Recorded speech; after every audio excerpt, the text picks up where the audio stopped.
بسم الله الرحمن الرحيم الحمد لله رب العالمين والصلاة والسلام على أشرف الأنبياء والمرسلين نبينا وإمامنا محمد وعلى آله وصحبه أجمعين أما بعد حياكم الله يا أحبة. Je suis très heureux de vous retrouver aujourd'hui le samedi le 14 du mois Shawwal de l'année 1446 de l'Hégire, correspondant au 12 avril 2025. Nous nous retrouvons par la grâce d'Allah subhanahu wa ta'ala afin de poursuivre ensemble notre étude de cet épître béni intitulé Les trois fondements, Thalathatul usuli wa adillatuha, les trois fondements ainsi que leurs arguments. Et comme nous avons vu précédemment, les trois fondements en réalité ce sont les trois questions de la tombe, au sujet desquelles seront interrogés les serviteurs dans leur tombe. Quel est ton Seigneur? Quelle est ta religion? Et quel est ton prophète? Et cet interrogatoire, c'est un interrogatoire dans son apparence. Et là, qu'en réalité, il n'est pas question de faire des efforts pour arriver à donner les bonnes réponses à ce moment-là. Ça, c'est notre devoir durant cette vie. Mais cet interrogatoire, en réalité, n'est que le fruit des valeurs sur lesquelles tu as vécu dans cette dunya. Donc celui qui a vécu sur Tawhid, l'unicité d'Allah, il répondra à la question quel est ton Seigneur? C'est Allah, car c'est le seul qu'il adorait. L'associateur ne répondra pas à cette question. Et la deuxième question, quelle est ta religion? Ça concerne principalement les 5 piliers de l'islam. Les 5 piliers de l'islam. C'est pour ça qu'on les appelle des piliers. En comparaison à une construction, à une maison par exemple, qui tient sur ses piliers. Et si tu retires un pilier, la construction ne tient plus. Mais bien évidemment, une maison, il ne suffit pas d'avoir les piliers pour avoir une vie agréable dans une maison. Et ce qui complète cette construction, c'est le reste des législations de l'islam. Et la troisième question, quel est ton prophète? Notre prophète Muhammad sallallahu alayhi wa sallam. D'où l'importance de suivre sa tradition, sa sunna, et de n'adorer Allah qu'avec ce qu'il a légiféré. Et ces trois questions reviennent à chaque fois que tu t'accomplis une adoration. À chaque adoration dans l'islam, les trois questions reviennent. Car dans chaque adoration, il t'est demandé de vérifier pour qui tu fais cette adoration. Est-ce que tu l'as fait pour Allah ou tu l'as fait pour le statut, pour le respect, pour des intérêts mondains et ainsi de suite parmi les mauvaises intentions. Et la bonne, elle est unique. De la même manière que la voie du bien, elle est unique. C'est le droit chemin du prophète sallallahu alayhi wa sallam. Et les voies de l'égarement sont tellement nombreuses et multiples. Et également dans cette adoration, il ne suffit pas de la faire pour Allah subhanahu wa ta'ala sincèrement. Mais tu dois adorer Allah avec ce que son prophète alayhi salatu wassalam t'a enseigné. Sinon, c'est pas accepté. C'est une perte d'énergie et de temps et d'efforts fournis sans résultat. C'est pour ça, dans chaque adoration, tu dois veiller à être sincère et conforme à l'enseignement du prophète alayhi salatu wassalam. on ne suit pas nos traditions, on ne suit pas notre culture, on ne suit pas nos habitudes, on suit ce que Nabi alayhi salatu wassalam nous a enseigné pour adorer Allah. Mais dans les affaires mondaines, la question est large. Fais tout ce que tu veux faire du moment que c'est pas prouvé, que c'est interdit. La règle dans Dunya, c'est que tout est autorisé, jusqu'à preuve du contraire. Mais la règle dans les adorations, c'est que toutes les adorations sont interdites. Tu n'as pas le droit de faire une adoration jusqu'à vérifier que c'est une sunna. Sinon, tu es blâmé. Quelqu'un qui fait une adoration par ignorance en pensant que c'est une sunna, et il s'avère par la suite que c'est une adoration inventée, que le prophète n'a pas enseigné, il sera blâmé.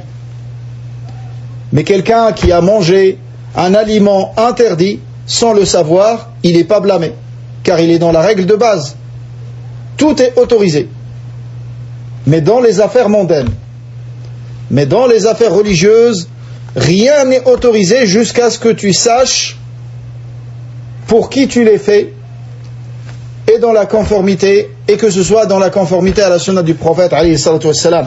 D'où l'importance de cet épître à travers lequel nous apprenons scientifiquement, en nous basant sur les arguments du livre d'Allah et de la sunna de son prophète alayhi salatu wassalam, à répondre à ces trois questions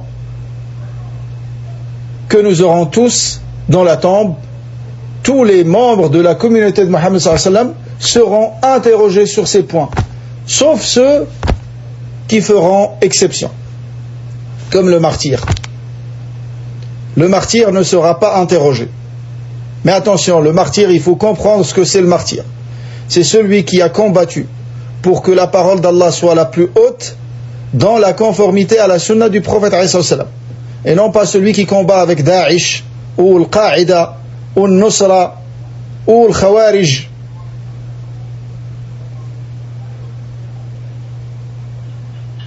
Ça, c'est pas un martyr. C'est pour ça Abdullah ibn Mas'ud, le faqih de cette umma, quand ils lui ont dit un tel combat pour que la parole d'Allah soit la plus haute, il a dit, regardez, est-ce qu'il combat dans la conformité à la sunna ou pas? Donc ça suffit pas la sincérité. Et ça, c'est une règle générale. La sincérité, elle est indispensable dans notre religion, dans chaque acte d'adoration, mais elle n'est pas suffisante. Si la sincérité était suffisante, Allah n'aurait pas révélé les livres et n'aurait pas envoyé les prophètes et messagers. Chacun œuvre selon son intention. Celui qui a une bonne intention, il sera rétribué par le paradis, et celui qui a une mauvaise, par l'enfer. Mais ce n'est pas le cas. Allah a envoyé des prophètes et des messagers pour enseigner aux gens d'adorer Allah et de leur enseigner comment adorer Allah. Allah aime qu'il soit adoré comme lui aime, et non pas comme nous aimons l'adorer. Allah aime qu'il soit adoré comme lui aime qu'il soit adoré. Et comment Allah aime qu'il soit adoré? C'est comme les prophètes et les messagers ont enseigné aux gens. Donc, on s'est rendu au passage dans lequel l'auteur, rahimahullah, a énuméré plusieurs adorations. Après avoir expliqué ce que c'est Tawhid, l'unicité d'Allah, de vouer un culte exclusif à Allah subhanahu wa ta'ala. Ça, c'est l'adoration la plus importante dans l'islam. Qu'est-ce qui est meilleur auprès d'Allah? At-Tawhid ou la salat? C'est une question que je vous pose. Tfaddal. Naam? Le frère qui a levé la main. Naam, toi. Hein? Tawhid, mashallah. Jazakallahu khairan. Wa barakallahu fik. At-Tawhid, c'est l'adoration. Bien évidemment, vous savez tous ce que c'est la salat. Les 5 salawats obligatoires. Vous savez tous ce que ça représente, cette adoration. C'est le lien entre toi et Allah. Il n'y a pas de salat, il n'y a pas d'islam. celui qui abandonne la salat, il a coupé tout lien entre lui et Allah. C'est pour ça qu'elle s'appelle salat. Sila, lien. Le Nabi alayhi sallam dit Al-ahdu alladhi baynana wa baynahum as-salat, faman tarakaha faqad kafar. C'est pour ça, n'abandonne jamais ta salat. Même si tu fais les plus graves des péchés sur terre. Quelqu'un est éprouvé par boire de l'alcool, par consommer des drogues, un voleur, un criminel, il doit continuer à faire la salat pour qu'il reste musulman. Car avec tous ses péchés, il est encore musulman, à condition qu'il ait tawhid et la salat. N'abandonne jamais la salat, quoi qu'il arrive. On a tous des péchés. Et il ne faut pas être leurré par les apparences. On a tous des péchés. Lakin, n'abandonne jamais ta salat. Ce lien entre toi et ton Créateur. Ce moyen de te réformer. Car comment tu vas réformer tes péchés si tu abandonnes la salat? Regarde ce que Allah subhanahu wa ta'ala te dit dans le Coran. Il te dit Inna as-salata tanha 'anil fahsha'i wal munkar wa la dhikrullahi akbar. La salat, elle interdit le fahsha, les turpitudes, wal munkar, le blâmable. C'est avec la salat que tu vas te réformer. N'abandonne jamais la salat, quoi qu'il arrive. Fais tes 5 salawats quotidiennes. Et améliore-toi sur le reste en faisant des efforts et en fréquentant des bonnes personnes qui vont t'aider à aller vers l'avant dans ta religion. Et écarte-toi des mauvaises fréquentations. Et ça, c'est parmi les signes du repentir sincère. Chacun de nous réalise que quand Allah subhanahu wa ta'ala lui a accordé un repentir sincère et qu'il a délaissé des péchés qu'il faisait, chacun d'entre nous sait que à ce moment-là, il s'est écarté des personnes avec lesquelles il faisait ce péché. Il s'est éloigné d'eux. Et ça, c'est parmi les signes du repentir sincère. Sauf quelqu'un, là, qu'il ne faut pas être leurré par Shaitan et te faire croire que non, c'est toi qui vas le ramener vers le bien. Préserve-toi d'abord. Ça, c'est la priorité pour toi. Et après, par la suite, si tu vois qu'Allah t'a renforcé dans ta foi et tu reviens vers ces gens-là pour les ramener vers la droiture, c'est une bonne chose. Là, qu'il ne prend pas le risque au début. Car c'est plus facile de tomber en côtoyant les gens avec lesquels tu faisais ce péché.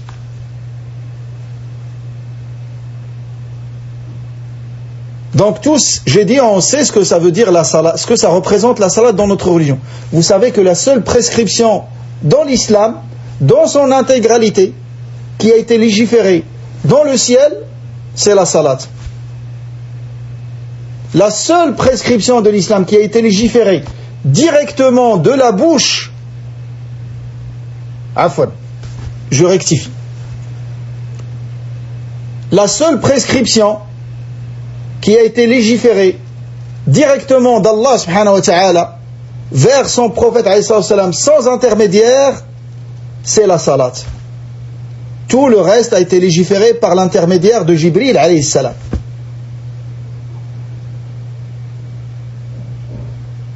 Et la salat au début, elle a été prescrite 50 salats par jour.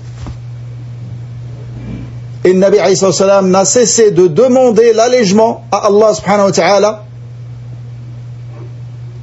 suite au conseil de Moussa alayhi salam qu'il a rencontré dans le ciel, jusqu'à ce que Allah subhanahu wa ta'ala les a allégés à 5 salawats. Mais la récompense est restée la récompense de 50 salats.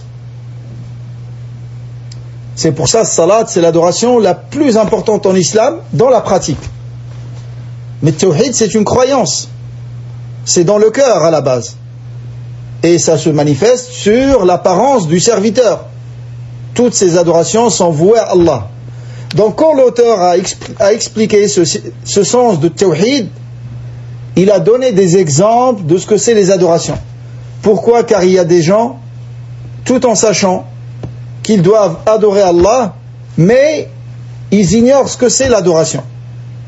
Ils ignorent ce que c'est l'adoration. C'est pour ça que tu trouves qu'il dit La ilaha illallah 1000 fois par jour, et après il dit Ya Sidi, un tel, donne-moi. Il invoque un mort. Ad-du'a, c'est l'adoration. Et toute adoration vouée à autre qu'Allah, même au prophète, même à l'archange Gabriel, même à celui qui est le plus proche d'Allah subhanahu wa ta'ala, c'est de l'associationnisme, c'est l'acte qu'Allah déteste le plus, c'est le plus grave crime qui existe sur terre. Il n'y a pas un crime plus grave que celui-là.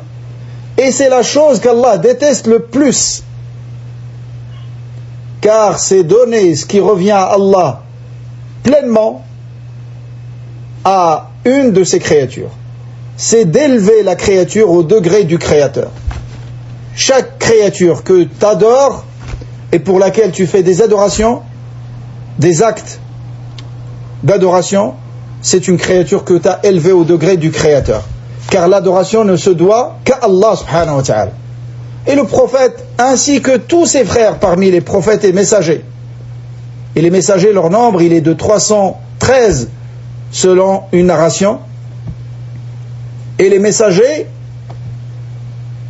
et les prophètes sont au nombre de 124 000 prophètes qu'Allah a envoyés à l'humanité.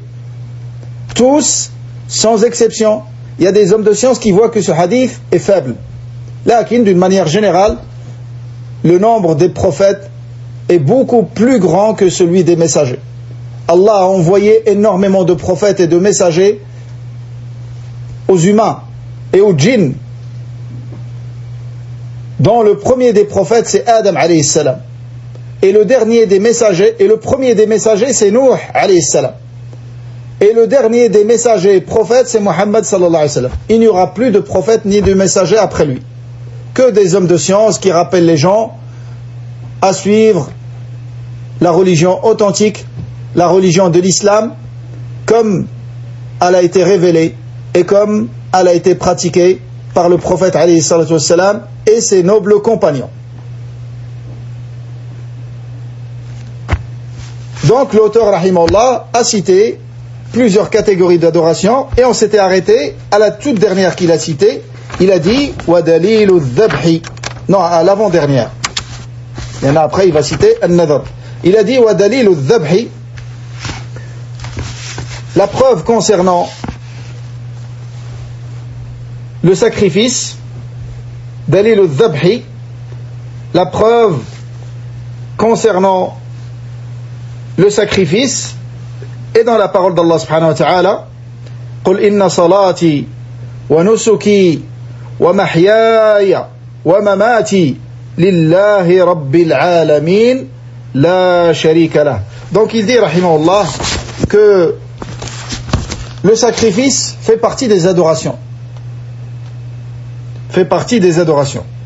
Et la preuve que c'est une adoration, Allah azza wa jalla dit Qul, il dit en s'adressant à son noble prophète Muhammad sallallahu alayhi wa sallam. Il lui dit en vérité, ma salat. Salat ici, ça englobe as-salat que nous accomplissons, cette adoration qui commence avec takbir et qui se termine avec taslim. Salat également, ça comporte l'invocation, car l'invocation, salat dans sa signification linguistique, c'est l'invocation. Et pourquoi la salat, ça s'appelle la salat? Parce qu'elle comporte principalement l'invocation. Et il faut savoir, mes frères, que l'invocation, c'est l'adoration la plus importante dans l'islam, comme c'est rapporté dans beaucoup de hadiths. Quelqu'un peut dire, mais il y a une contradiction entre ce que vous venez de dire, que l'adoration la plus importante c'est Tawhid, et maintenant vous dites l'adoration la plus importante c'est l'invocation. Il n'y a pas de contradiction, car dua, l'invocation, c'est du pur monothéisme. C'est pour ça il est rapporté de notre prophète authentiquement alayhi salatu wassalam, ad-du'a huwa al-ibada. L'invocation c'est l'adoration. Quand tu invoques quelqu'un, tu l'adores et tu le vénères et tu l'exaltes C'est pour ça que le dua ne se doit qu'à Allah subhanahu wa ta'ala. Et celui qui invoque en dehors d'Allah, il est sorti de l'islam. Car c'est un acte de shirk majeur qui fait sortir de l'islam. Comme vouer toute adoration à autre qu'Allah. Donc Allah Azza wa Jalla dit, en s'adressant à son noble prophète Muhammad sallallahu alayhi wa sallam, il lui dit, dis-leur, Qul inna salati, ma salat, wa nusuki. An-nusuk, c'est le sacrifice. Mais ça peut être utilisé dans un sens plus général pour indiquer tous les actes de dévotion. Là, l'auteur l'a cité ici dans le sens le sacrifice. An-nusuk, c'est le sacrifice. Qul inna salati wa nusuki wa mahyaya, ma vie. Je vis pour Allah subhanahu wa ta'ala. Et ma mort également, les actes sur lesquels je meurs, c'est pour Allah subhanahu wa ta'ala. Lillahi rabbil alamin, pour Allah le Seigneur de l'univers. La sharika lah, à lui nul associé, c'est-à-dire il n'a pas d'associé dans toutes les adorations. C'est son droit exclusif. Donc dans ce verset, Allah il ordonne à son prophète alayhi salam de dire à sa communauté, dis-leur, ma salat, mon sacrifice, sur quoi je vis comme œuvre pieuse, les œuvres pieuses que j'accomplis pendant mon vivant, et sur quoi je meurs également, tout ça doit être voué à Allah subhanahu wa ta'ala exclusivement, ainsi de suite parmi les autres catégories d'adoration. Et dans ces adorations, Allah n'a nullement d'associé, n'a point d'associé, subhanahu wa ta'ala. Et ensuite, la suite du verset, وَبِذَلِكَ أُمِرْتُ. Donc l'auteur il a cité juste cette partie du verset. La suite du verset, وَبِذَلِكَ أُمِرْتُ وَأَنَا أَوَّلُ الْمُسْلِمِينَ. Nabi alayhi salam il dit, et c'est ça qu'on m'a ordonné, c'est-à-dire Allah lui a ordonné ainsi, et je suis le premier des soumis. Car le prophète Muhammad sallallahu alayhi wa sallam est le premier des soumis dans cette communauté à Allah subhanahu wa ta'ala. Et il est également le meilleur des soumis, toute communauté confondue. Il est le meilleur des soumis à Allah, toute communauté confondue. Et il est le premier des soumis à Allah dans cette communauté. C'est pour ça on ne dit pas d'un musulman, on ne dit pas de lui qui est musulman. Car c'est dénué ce mot de sa signification, ça n'a pas de sens. On dit muslim, ça veut dire soumis à Allah subhanahu wa ta'ala. C'est pour ça que quelqu'un il dit ana muslim, je suis musulman, et après il rejette le décret d'Allah, il rejette les législations d'Allah, il se contredit. Il n'est pas soumis à Allah.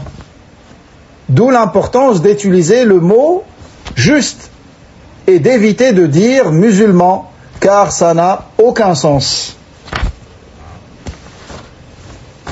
De la même manière qu'on n'appelle pas le prophète alayhi salam Mahomet, c'est pas son prénom. Et c'est pas une traduction. Lakin subhanallah, comme le Nabi alayhi salam l'a dit pendant son vivant, Allah subhanahu wa ta'ala détourne les ennemis du prophète alayhi salam de son prénom, de son vrai prénom, afin qu'ils ne l'insultent pas lui, ils insultent un autre prénom, ils insultent Mahomet. Comme à l'époque du prophète alayhi salam, ils ont insulté Mudhammam. Kuffar Quraysh, ils refusaient de l'appeler Muhammad, car c'était des Arabes purs. Ils comprennent la signification. Celui qui est digne d'éloge, ils ne vont pas l'appeler comme ça. Qu'est-ce qu'il dit? Comment il l'appelait? Mudhammam. Celui qui mérite les blâmes. L'inverse du sens. Et quand ils insultaient Mudhammam. Le prophète a dit à ses compagnons, vous vous étonnez pas comment Allah, il les détourne de m'insulter, d'insulter mon prénom. Ils insultent Mudhammam, alors que moi je suis Muhammad. Alayhi salatu wassalam.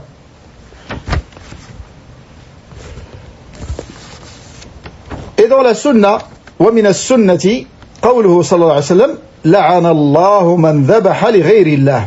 Le Nabi alayhi sallam, il dit dans ce hadith authentique, il dit, Maudit celui qui égorge une bête pour un autre qu'Allah.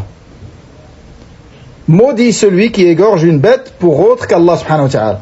Ce hadith indique explicitement que le sacrifice et l'égorgement et l'immolation de la bête, c'est un acte d'adoration. Couler le sang est un acte d'adoration. Ça se fait pour Allah seulement et au nom d'Allah seulement. Et le sacrifice ou l'égorgement de la bête, il est de 3 catégories. Le premier, un sacrifice d'adoration. Un sacrifice d'adoration.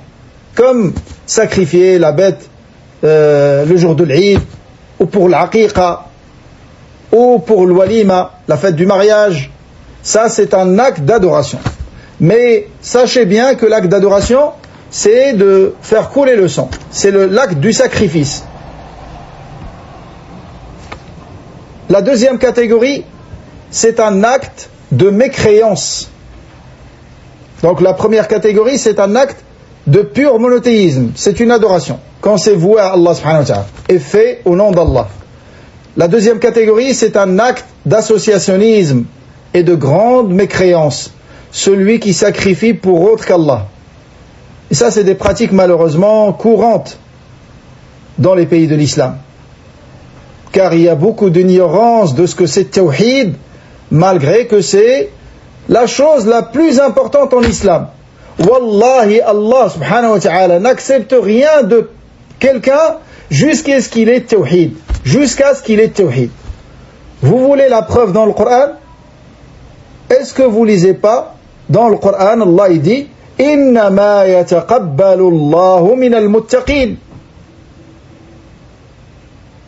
Vous lisez pas dans le Coran وَقَدِمْنَا إِلَى مَا عَمِلُوا مِنْ عَمَلٍ فَجَعَلْنَاهُ هَبَاءً مَنْثُورًا. Vous lisez pas Allah subhanahu wa ta'ala dit à son prophète وَلَقَدْ أُوحِيَ إِلَيْكَ وَإِلَى الَّذِينَ مِنْ قَبْلِكَ لَئِنْ أَشْرَكْتَ لَيَحْبَطَنَّ عَمَلُكَ وَلَتَكُونَنَّ مِنَ الْخَاسِرِينَ بَلِ اللَّهَ فَاعْبُدْ وَكُنْ مِنَ الشَّاكِرِينَ. Allah il dit à son noble prophète, il t'a été révélé à toi. وَلَقَدْ أُوحِيَ إِلَيْكَ وَإِلَى الَّذِينَ مِنْ قَبْلِكَ. Et à ceux d'avant toi, si jamais tu donnais un associé à Allah, toutes tes œuvres seront caduques et tu seras du nombre des perdants. Ça c'est le prophète alayhi salam. Alors que c'est impossible qu'il commette un acte de kufr et de mécréance et d'associationnisme. Lakin pour qu'on sache qu'il n'y a pas de chose qui te protège devant Allah subhanahu wa ta'ala si jamais tu fais shirk. Ni la noblesse de ta descendance, ni la noblesse de ton nasab, de ta filiation, ni ta richesse, ni ta beauté, rien ne te préserve auprès d'Allah si jamais tu meurs avec shirk wal iyadhu billah. D'où la gravité de ce péché. Donc ça c'est la deuxième catégorie. Celui qui sacrifie pour autre qu'Allah. Il sacrifie pour Sidi un tel qui donne la descendance. Et surtout les garçons. Il y a des, soi-disant, des mausolées qui sont spécialisés dans donner des enfants, des garçons. Et il y en a qui donnent le travail. Il y en a qui donnent la richesse. Et si c'était vrai, il l'aurait donné à lui-même. Il l'aurait donné à lui-même. Pourquoi il vient te demander de l'argent pour te faire quelque chose pour que tu aies le travail, que tu aies la richesse, que tu aies la descendance? Il n'y a que Allah qui est capable de donner ces choses-là. Et le croyant, il ne demande ces choses-là qu'à Allah subhanahu wa ta'ala. Contrairement à l'associateur qui demande ça des fois à des morts dans leur tombe. Alors que Allah subhanahu wa ta'ala dans le Coran, il nous dit qu'ils n'entendent pas. Innaka la tusmi'ul mawta. Et lui, il va vers eux, il leur demande. Alors qu'ils n'entendent pas. Les morts n'entendent rien de notre monde. Même le prophète alayhi salam, tu vas devant sa tombe, tu dis Assalamu alayka ya Rasulallah. Et ça c'est la sunna. Quand tu viens devant sa tombe. Et t'invoques pas Allah devant sa tombe. Car ça c'est une innovation, c'est pas légiféré. C'est pas un endroit où l'invocation est exaucée. Sahaba ils faisaient pas ça. Et et tu ne demandes pas au prophète, au messager d'Allah, donne-moi, pardonne-moi, ça te fait sortir de l'islam. Mais tu lui passes salam comme les compagnons faisaient. C'est ça qui est légiféré. Tu viens devant la tombe, tu dis Assalamu alayka ya Rasulallah. Tu t'écartes un petit peu à droite, tu dis Assalamu alayka ya Aba Bakr. Et tu t'écartes encore un petit peu plus, Assalamu alayka ya Umar. Ils sont enterrés tous les trois dans la maison de Aïcha radiyallahu anha. Donc, c'est ça qui est légiféré devant la tombe du prophète alayhi salatu wassalam. Et quand tu passes salam au prophète alayhi salatu wassalam, il ne t'entend pas directement. Il ne t'entend pas. Que tu sois aux États-Unis, en Chine, ou devant la tombe, c'est pareil pour le Nabi alayhi salatu wassalam. Il ne t'entend pas. Allah a créé des anges qui lui communiquent le salam de sa communauté. Ça, c'est le prophète alayhi salam. Il n'entend pas les gens quand il lui passe salam. Alors que dire des autres? Donc si on demande à Allah subhanahu wa ta'ala. Et on ne demande pas à un mort. Et on ne demande pas à un vivant une chose dont Allah subhanahu wa ta'ala est le seul est capable. Comme l'entrée au paradis, comme le pardon des péchés, l'absolution des péchés, et ainsi de suite. Donc le Nabi alayhi salam dans ce hadith, j'ai dit la deuxième catégorie. La troisième, c'est le sacrifice autorisé. Un sacrifice d'adoration qui est du pur monothéisme, un sacrifice d'associationnisme qui est une grande mécréance, et un sacrifice qui est autorisé. Sacrifier une bête pour profiter de sa viande. Quelqu'un, c'est pas par rapport à une occasion religieuse, il sacrifie pour manger la viande, ou il sacrifie pour honorer son invité. Ça, c'est autorisé. Et s'il y a une bonne intention, il peut y avoir la récompense. Mais à la base, c'est autorisé. Car toutes les habitudes, car ça rentre dans les habitudes, et pas dans les adorations, à la base. Et toutes les habitudes, dans les habitudes, du moment qu'il n'y a pas d'interdiction, c'est autorisé. Mais comme vous savez, les habitudes peuvent devenir des adorations et récompensées comme des adorations quand il y a la bonne intention. Un homme qui a une relation intime avec son épouse, c'est autorisé. Il n'a pas de récompense. Là, s'il le fait pour se préserver de l'haram et pour préserver son épouse, ça devient une adoration, récompensée comme une adoration. Quelqu'un qui travaille dans une entreprise, c'est pas une adoration, c'est quelque chose d'autorisé. Mais si il travaille pour subvenir à ses besoins, à ceux de ses enfants et de sa famille, à aider les pauvres, et les intentions peuvent être multiples, là, ça devient comme une adoration. Et ça devient quelque chose qui est récompensé comme une adoration. Mais ce n'est pas une adoration à la base. L'adoration à la base, c'est la salat, la zakat, le jeûne, le pèlerinage, tawhid. Donne-moi les adorations. La'ana Allahu man dhabaha li ghayrillah. Maudit celui qui égorge une bête pour autre qu'Allah. Ça indique que c'est un acte très grave. Car la malédiction, demander la malédiction contre quelqu'un, c'est demander à Allah subhanahu wa ta'ala de l'éloigner de sa miséricorde. وَاللَّعْنَةُ هِيَ الْإِبْعَادُ مِنَ الرَّحْمَةِ. Al-la'na, c'est l'éloignement de la miséricorde d'Allah. Quelqu'un qui est maudit, il est éloigné de la miséricorde d'Allah. وَدَلِيلُ النَّذْرِ قَوْلُهُ تَعَالَى يُوفُونَ بِالنَّذْرِ وَيَخَافُونَ يَوْمًا كَانَ شَرُّهُ مُسْتَطِيرًا. Ensuite, il a cité la dernière adoration, c'est le vœu. Le vœu. Et le vœu, c'est que le serviteur va s'imposer à lui-même quelque chose que Allah subhanahu wa ta'ala ne lui a pas imposé.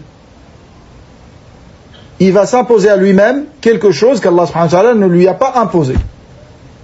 Allah nous a rendu obligatoire la salat, le jeûne, la zakat, le pèlerinage. Mais lui, il va se rendre obligatoire à lui-même une adoration qu'Allah ne lui a pas rendue obligatoire.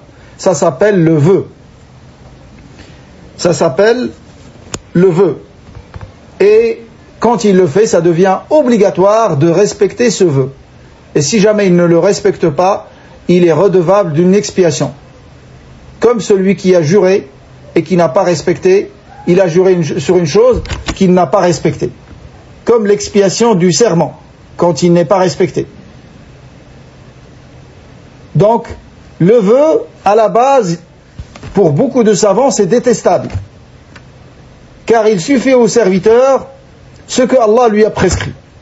Pourquoi il va s'imposer des choses supplémentaires et s'exposer ainsi à ne pas les respecter?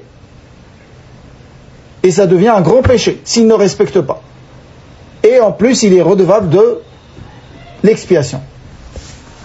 Donc Allah subhanahu wa ta'ala ne lui a pas rendu obligatoire, il se contente de ce que Allah lui a prescrit. Lakin si jamais il le fait, il doit le respecter. Et la preuve de ce vœu est dans la parole d'Allah subhanahu wa ta'ala, yufuna bin nadri. Ils accomplissent leur vœu. Yufuna bin nadri wa yakhafuna yawman kana sharruhu mustatira. Et ils redoutent un jour dont le mal s'étendra partout, c'est-à-dire le jour du jugement dernier. Donc Allah a fait l'éloge et a loué ceux, mais remarquez qu'il n'a pas loué ceux qui font des vœux. Allah a loué ceux qui respectent leurs vœux et qui l'accomplissent. Mais à la base, pour beaucoup de savants, comme j'ai dit, il est détestable, il ne faut pas le faire. Mais s'il le fait, ça devient une obligation de l'accomplir et de le respecter. Par exemple, je vous donne un exemple concret. Quelqu'un il dit, je vais jeûner pour Allah 3 jours. Je vais jeûner pour Allah 3 jours. Ça c'est un vœu. S'il le dit, il doit le respecter. Il y a une autre catégorie de vœux où il demande quelque chose en contrepartie. Ça, l'ulama, il l'appelle un nadr al-mutlaq. Absolu, il ne demande rien. Il dit, je vais jeûner pour Allah 3 jours. Je vais faire pour Allah 4 unités de salat. L'autre, il dit, si Allah guérit mon fils, je donnerai 1000 € à l'association de la mosquée pour payer les charges. Donc si jamais Allah guérit son enfant, il doit s'acquitter de cette somme et la donner à ceux à qui il a dit de la donner. Ça c'est, on l'appelle an-nadhr al-muqayyad, c'est-à-dire il va faire ça en contrepartie de quelque chose. Et ça c'est une manière de tirer des choses de quelqu'un qui est avare, comme ça le Nabi alayhi salam a dit. Yani lui il ne donne que si Allah il lui donne quelque chose. Et celui-là, il est détestable chez tous les savants. Lakin, s'il le dit, et que Allah subhanahu wa ta'ala guérit son malade, il doit le respecter. Voilà par rapport à cette adoration. Ensuite, il est passé au deuxième fondement. Donc ainsi, on aura terminé, alhamdulillah, le premier fondement. Le premier fondement qui est connaître ton Seigneur, connaître Allah subhanahu wa ta'ala. Et ça, c'est pour avoir un minimum de la connaissance d'Allah subhanahu wa ta'ala. Mais comme vous savez, mes très chers frères, que la connaissance d'Allah subhanahu wa ta'ala n'a pas de fin. Et plus tu connais Allah subhanahu wa ta'ala, plus tu vas l'aimer. Et plus tu vas espérer ce qu'il y a auprès de lui. Et plus aussi tu vas le craindre. Car ceux qui ont peur le plus d'Allah subhanahu wa ta'ala, qui craignent Allah subhanahu wa ta'ala le plus, c'est les hommes de science, ceux qui connaissent Allah le plus.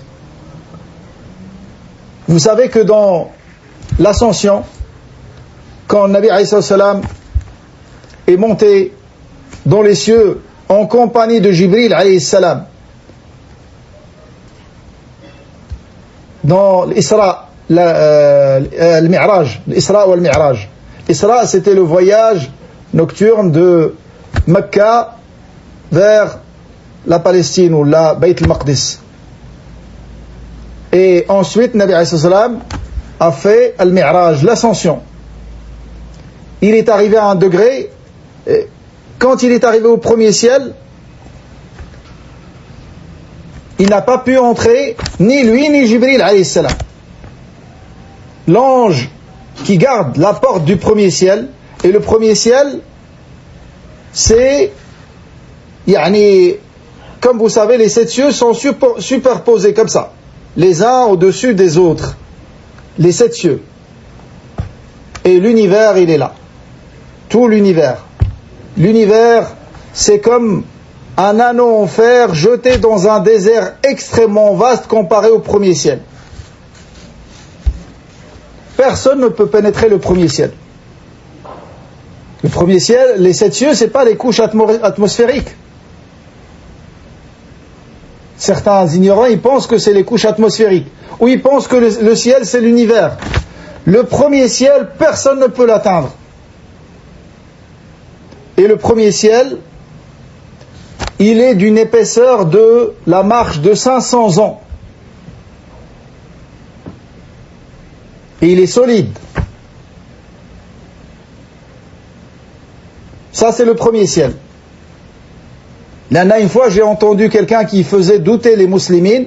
Il leur dit, ici, la terre est arrondie, et le premier ciel, il est là. Comment ça se fait qu'on voit le ciel de partout? Déjà, ce que tu vois, c'est l'univers, c'est pas le ciel. Et même si c'était le ciel, ça serait pas impossible. Quand on te dit que le ciel, l'univers en entier, c'est un anneau en fer dans un désert extrêmement vaste. Imagine déjà cette distance comme ça. Un point, est-ce que d'un point tu peux pas voir la totalité de tous les côtés? Bien évidemment que non. Là, ces gens-là, ils profitent de l'ignorance des musulmans pour les faire douter de leur religion. Donc il y a les 7 cieux.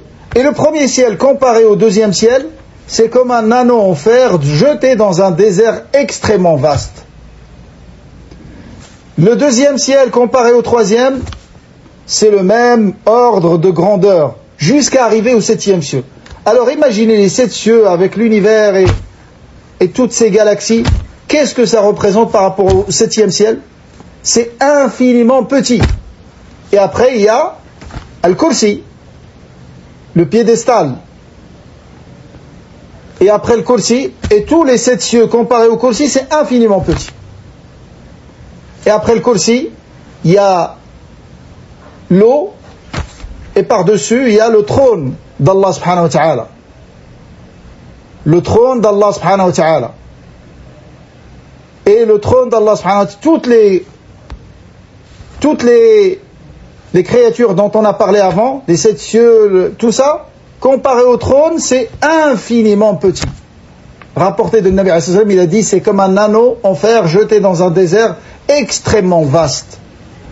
Et Allah subhanahu wa ta'ala, par son essence, il est au-dessus de toutes ces créatures. Et il est plus grand que toutes ces créatures. Alors imaginez ce que vous représentez sur cette terre par rapport à ces cieux, par rapport à cette création magnifique et sublime d'Allah subhanahu wa ta'ala. Donc, pourquoi j'ai mentionné ça?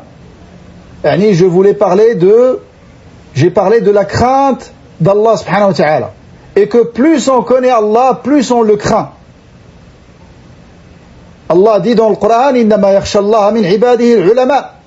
Les hommes ayant la crainte la plus complète et la plus parfaite, ce sont les hommes de science. Pourquoi? Parce que c'est eux qui connaissent Allah le plus. Et plus Allah tu le connais, plus tu l'aimes.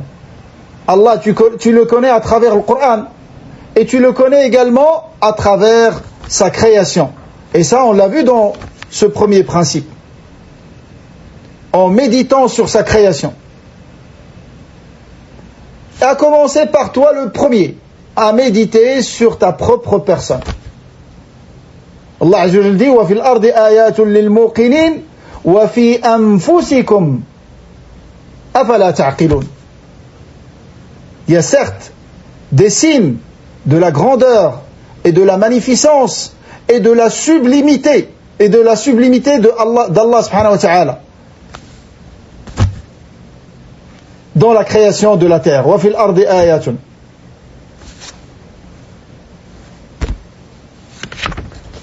Et ensuite Allah Azza wa Jalla dit wa fi anfusikum, et en vous-même.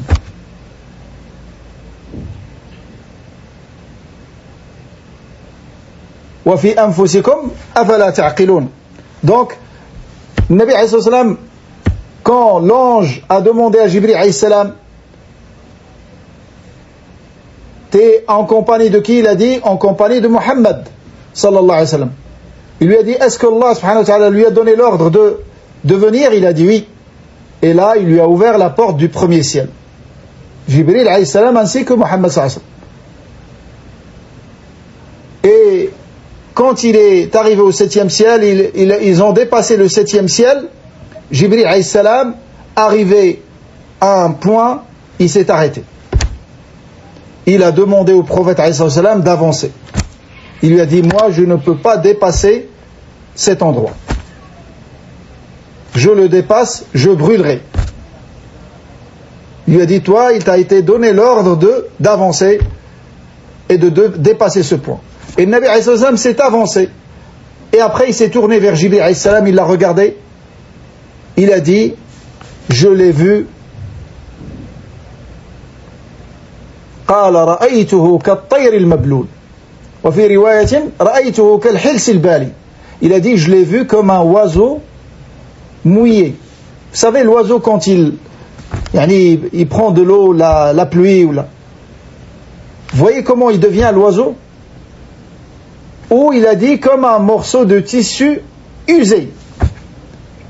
Ensuite Nabi alayhi salam a commenté cela, il a dit et j'ai su qu'il était très très craintif d'Allah subhanahu wa ta'ala. Ça c'est Jibril alayhi salam, cet ange qu'Allah a créé avec 600 ailes. Avec 2 ailes tu ne vois plus rien du tout. Il coupe l'horizon. L'ange le plus aimé par Allah subhanahu wa ta'ala, l'ange le plus proche d'Allah subhanahu wa ta'ala, mais pas l'ange le plus grand en taille. Allah a créé d'autres anges qui sont beaucoup plus grands que Jibril alayhi salam, notamment les 8 anges qui portent le trône d'Allah subhanahu wa ta'ala.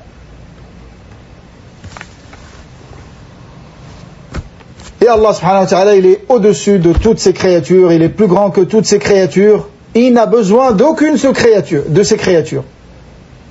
Quand vous entendez que c'est le trône d'Allah, ne vous imaginez pas comme les créatures qui ont besoin de ce trône pour les porter. Le trône tient par Allah subhanahu wa ta'ala.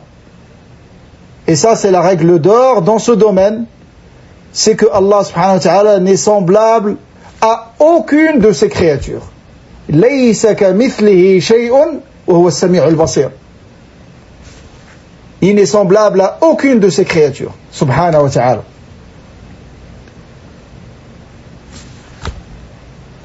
Donc, ça fait combien de temps que je vous parle là? Dans 10 minutes. Donc peut-être que nous allons nous arrêter ici, Inch'Allah ta'ala. Comme ça, le cours prochain, on va commencer directement avec le deuxième fondement, qui est la connaissance de la religion de l'islam, avec les arguments. Le croyant doit connaître sa religion avec les preuves et les arguments. Et ça, c'est meilleur que celui qui ne connaît pas les arguments de ses adorations.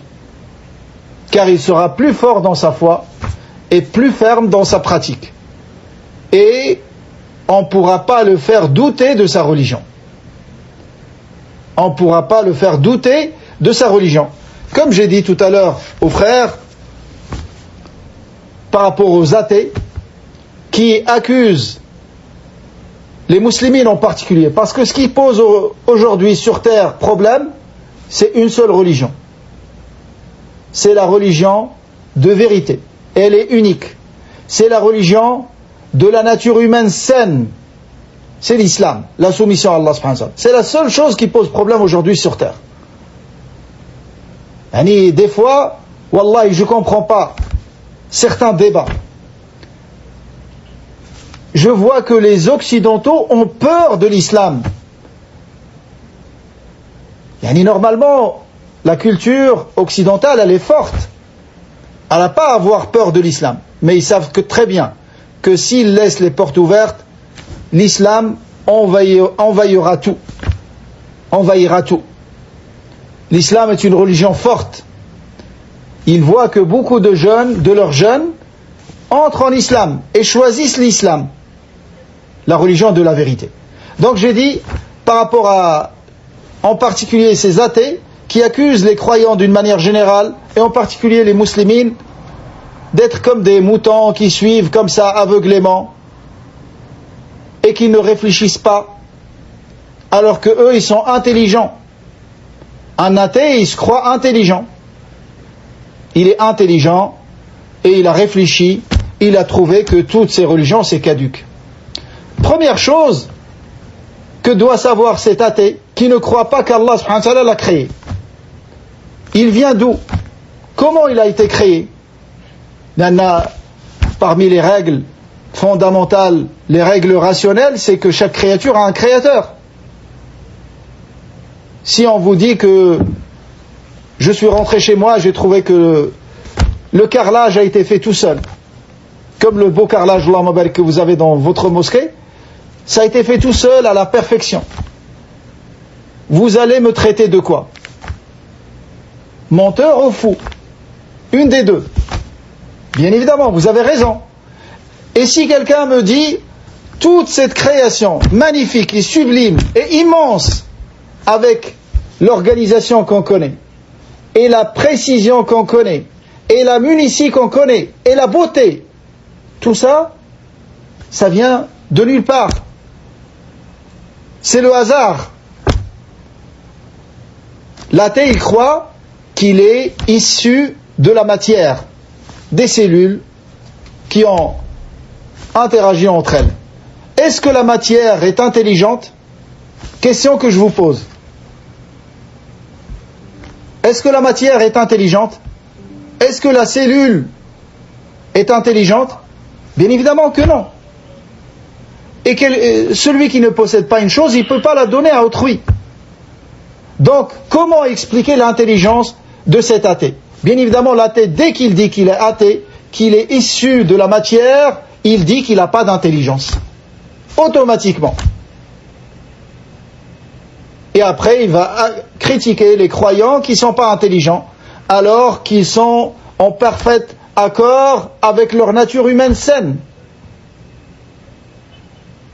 Ils sont en parfait accord avec leur nature humaine saine. Alhamdulillah. Donc si vous avez une question par rapport à ce qu'on a vu, marhaban bikum.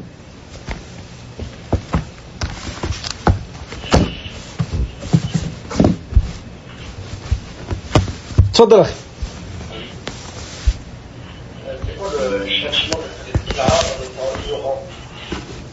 Le jugement de faire une bid'a en étant ignorant, la règle c'est que personne n'est récompensé pour une bid'a. Le Nabi alayhi salam dit Man amila amalan laysa alayhi amruna fa huwa rad. Celui qui fait une innovation une adoration dont le prophète alayhi salam n'a pas enseigné, n'a pas donné l'ordre, ça sera rejeté. Donc il n'y a pas de récompense par rapport à une innovation. Là, s'il est ignorant, il a l'excuse de l'ignorance, il peut être pardonné et ne pas avoir de péché. Donc au mieux, celui qui fait une innovation, il n'aura pas de péché. Mais c'est inimaginable qu'il ait une récompense. C'est inimaginable.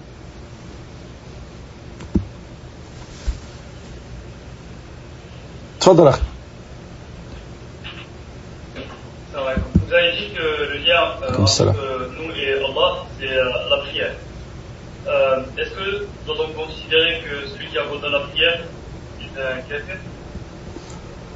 Oui, c'est une question de divergence. Lakin, ici, dans le cadre de l'exhortation, on dit que ça, que ce que j'ai dit. Et si tu as affaire à un musulman, quelqu'un qui se considère comme musulman, tu lui parles de cette manière. Tu lui dis, comme le Nabi alayhi salam a dit, Al-ahdu alladhi baynana wa baynahum as-salat, faman tarakaha faqad kafar. Pourquoi? Parce qu'il y a beaucoup de muslimines qui abandonnent la salat et Shaitan les rassure. Il lui dit, t'es musulman, c'est juste que tu fais pas salat. Et quand tu le choques de cette manière, il revient vers la salat. Contrairement à quelqu'un qui est loin de l'islam et loin de salat, je ne vais pas lui parler de cette manière. Car si je lui dis ça, ça va l'enfoncer encore plus dans son égarement. Et ça va l'éloigner encore plus de la religion. Donc c'est ça ce qu'on appelle la sagesse. C'est de placer chaque chose à la place qui lui convient. Et d'avoir le discours approprié avec la personne adéquate au moment qu'il faut et avec les termes qu'il faut. وفيك بارك الله. تفضل أخي. نعم.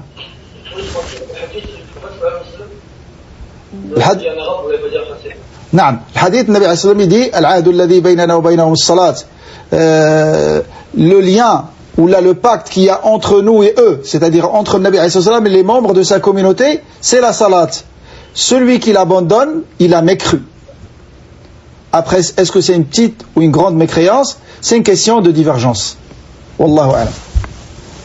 Lakin, même pour ceux qui disent que c'est pas une grande mécréance et qui disent que c'est une petite, ils disent que c'est l'acte le plus blâmable et le plus grave et le péché le plus grave après shirk en islam. Et quelqu'un, il doit pas être j'aimerais pas être à sa place dans la position où les savants ont divergé au sujet de ton islam. Est-ce que tu es musulman ou pas? On n'aimerait pas être à la place de quelqu'un comme ça. Nous demandons à Allah subhanahu wa ta'ala de nous guider tous et de nous raffermir sur ce qu'il aime et ce qu'il agrée jusqu'à le rencontrer.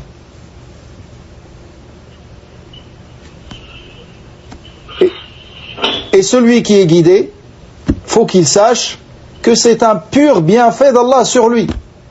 C'est pas dû à son intelligence ou à ses efforts. La guidée est un pur bienfait d'Allah subhanahu wa ta'ala. C'est pour ça que nous demandons à Allah de nous guider dans chaque salat, dans chaque rak'a. Tu dis Ihdina as-sirat al-mustaqim. Et ça démontre d'une manière manifeste l'immensité et la largesse et la vasteté de la miséricorde d'Allah subhanahu wa ta'ala. Allah, de par sa miséricorde immense, il t'a prescrit obligatoirement de lui demander la guidée dans chaque rak'a. Sinon ta salat n'est pas valide. Ça c'est une rahma immense. والله أعلم وصلى الله على نبينا محمد سبحانك اللهم وبحمدك نشهد أن لا إله إلا أنت نستغفرك ونتوب إليك بارك الله فيكم وجزاكم الله خيرا والسلام عليكم ورحمة الله وبركاته